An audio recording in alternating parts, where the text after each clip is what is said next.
old smoke detectors for new ones. So pop the old one off. Hit that subscribe button.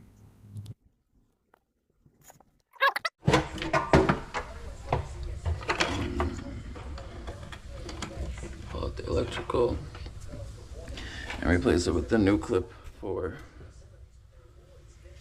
the new one.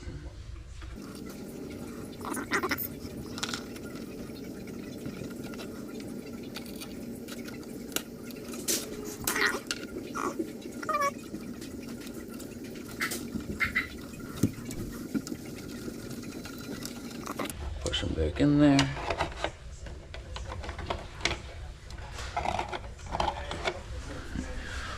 Take this new plate. I try to put it in the same spot, but it's kind of hard because these holes don't match up.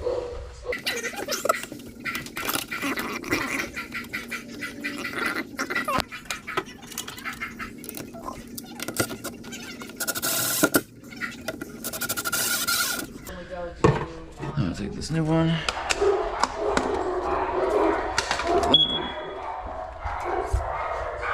For real, hit that subscribe button.